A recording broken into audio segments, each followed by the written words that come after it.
आरोही अपनी सोच में डूबी हुई थी। तभी चरण जल्दबाजी में लता के बेडरूम में आया और उसने आरोही के पास आकर घबरा कर कहा, मैडम जल्दी मेरे साथ चलिए। क्या हुआ चरण? मैडम बेहोश हो गई हैं। वो गार्डन में वॉक कर रही थी, तभी अचानक से जमीन पर गिर गई। सब बहुत घबरा चुके हैं। मैंने सोचा आप डॉक्टर हैं तो। जब आरोही गार्डन में पहुंची तब उसने देखा इंद्राणी बेहोश पड़ी हुई थी। आरोही जल्दी से भागकर इंद्राणी के पास गई और उनकी पल्स चेक करते हुए बोली, मॉम की हार्ट बीट रुक गई है। ऐसा करने से कुछ नहीं होगा, मुझे ट्राई करने दीजिए। मुझे कोई नुकीली चीज चाहिए, कोई चाकू या सुई जैसा कुछ। ये सुनकर एक नौकर भागकर घर के अंदर गई। कुछ पल बाद वापस आकर उसने आरोही से पूछा, मुझे ये एम्ब्रॉयडरी की नीडल मिली है, चलेगा? बिल्कुल चलेगी। कहते हुए आरोही ने जल्दी से वो नीडल ले ली। फिर आरोही ने वो नीडल लेकर जल्दी से इंद्राणी के कुछ एक्यूपंक्चर पॉइंट्स पर उसे चुभाया। लगभग 10 सेकंड के अंदर ही इंद्राणी जोर जोर से सांस लेने लगी। उसने धीरे से अपनी आंखें खोली और आसपास हैरानी से देखते हुए कहा, तुम सब मुझे ऐसे घेर कर क्यों खड़े हो और मैं यहाँ जमीन पर कैसे? मॉम, आप कोमा में चली गई थी, पर अब आप खतरे से पूरी तरह से बाहर हैं। शिवानी जो इंद्राणी के साइड में खड़ी थी, उसने आंसू बहाते हुए कहा, आरोही तुम्हारा बहुत बहुत शुक्रिया। तुम्हारी वजह से आज मॉम बच गई। अगर इन्हें कुछ हो जाता तो पता नहीं मैं क्या करती। थैंक यू सो मच आरोही। तब एम्बुलेंस की आवाज सुनाई दी। किसी नौकर ने पहले ही एम्बुलेंस बुला ली थी। तुरंत ही इंद्राणी को एम्बुलेंस में शिफ्ट किया गया। शिवानी ने विक्रम और आरोही को गाड़ी में बैठते देखा। ये देखकर वो गुस्से से तिलमिला गई, पर अब वो कुछ नहीं कर सकती थी। आरोही के मन में बहुत सारे सवाल चल रहे थे। रास्ते में उसने विक्रम से पूछा, विक्रम, मॉम को ये बीमारी कब से है? ये सब मेरे सो कॉल्ड रिश्तेदारों की वजह से हुआ है। जब मैं 5 साल का था, उन लोगों ने बिजनेस में कुछ गड़बड़ी कर दी और सारा बोझ डैड के कंधों पर डाल दिया। जब डैड ये सब संभाल नहीं पाए तो, इतना कहते हुए विक्रम की आवाज कांप रही थी, तो आरोही ने उसके एक हाथ पर अपना हाथ रखकर उसे हिम्मत दी। विक्रम ने आगे कहना शुरू किया, मैंने बिल्कुल नहीं सोचा था कि डैड की मौत के बाद मैं और मॉम भिखारी की तरह सड़कों पर आ जाएंगे, पर वो चाहते थे कि उनकी जिंदगी से सारी प्रॉब्लम्स मिट जाएं। ये सुनकर आरोही को बहुत बुरा लग रहा था। उसने विक्रम से आगे कुछ नहीं पूछा। कुछ ही देर में वो लोग हॉस्पिटल पहुंच गए।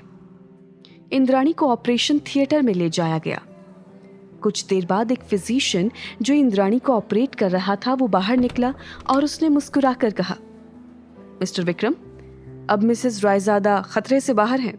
मॉम पिछले 5 सालों से ठीक थी, तो मुझे लगा वो ठीक हो चुकी हैं। वो अचानक से फिर से कैसे बीमार पड़ गई? मिस्टर विक्रम, मिसेस रायजादा कभी पूरी तरह से ठीक हुई ही नहीं थी। मैंने उनके एक्यूपंक्चर पॉइंट पर नीडल के निशान देखे। क्या आप बता सकते हैं कि ये किस एक्सपर्ट ने किया है? उसकी बात सुनकर विक्रम ने आरोही की तरफ देखा और अनजाने में ही उसकी आवाज में नरमी आ गई। इन्होंने, क्या मैं पूछ सकता हूँ मिस्टर विक्रम कि ये लड़की कौन है? She is my wife. वहीं बाकी दोनों डॉक्टर जो इंद्राणी के रूम में थे, उन्होंने भी सुन लिया था कि ये काम आरोही ने किया है। सच में ये लड़की बहुत ज्यादा जीनियस है। अगर इसने समय पर इंद्राणी के एक्यूपंक्चर पॉइंट्स पर प्रेस नहीं किया होता तो शायद हम भी उन्हें नहीं बचा पाते। पर ये एक छोटे से अस्पताल में काम करती है। आगे कोई कुछ कहता कि तभी विक्रम, आरोही, चरण और शिवानी को उन्होंने वार्ड के अंदर आते देखा, तो वो दोनों शांत होकर बाहर निकल गए। इंद्राणी ने बाकी सबको इग्नोर कर सिर्फ आरोही की तरफ देखकर कहा, बेटा, मुझे पता चला कि मेरी जान बचाने में तुम्हारा बहुत बड़ा हाथ है। तुम वाकई हमारे परिवार के लिए बहुत लकी हो। तुम्हारे पेट में पल रहे बच्चे में इस खानदान का खून दौड़ रहा है। क्योंकि विक्रम बीमार होने का नाटक कर रहा था तो शादी अच्छी तरह से नहीं हो पाई थी, और अब विक्रम को अपनी पहचान छुपाने की भी कोई जरूरत नहीं है। तो मैं चाहती हूँ इस बार तुम दोनों की धूमधाम से शादी हो। विक्रम, मैंने सही कहा ना? हाँ मॉम, मैं अरेंजमेंट करवा दूंगा। आरोही ने कभी नहीं सोचा था कि उसकी जिंदगी में अचानक से इतनी सारी खुशियां आ जाएंगी। पिछले दिन ही वो इस बारे में सोच रही थी कि 100 दिनों बाद उनका मैरिज कॉन्ट्रैक्ट खत्म होने वाला है और अब दोनों की शादी भी होने वाली थी। वो इन सब फीलिंग्स को हैंडल नहीं कर पा रही थी। इसलिए उसने कहा, मॉम आप आराम कीजिए, मैं थोड़ी देर बाहर जा रही हूँ।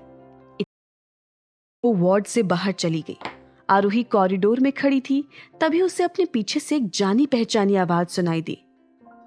मॉम धूमधाम से हमारी शादी करना चाहती हैं, इसमें इतनी घबराने वाली क्या बात है? मुझे नहीं लगता कि ये सब करने की कोई जरूरत है। तुम नहीं चाहती कि हमारी दोबारा शादी हो? अगर आप ऐसा सोचते हैं तो ठीक है, पर मैं अब भी वही कहूंगी, इस शादी की कोई जरूरत नहीं है। आरोही, मुझे साफ साफ बताओ, आखिर तुम चाहती क्या हो? क्यों आरोही शादी के लिए मना कर रही है? क्या आरोही विक्रम के साथ नहीं रहना चाहती है?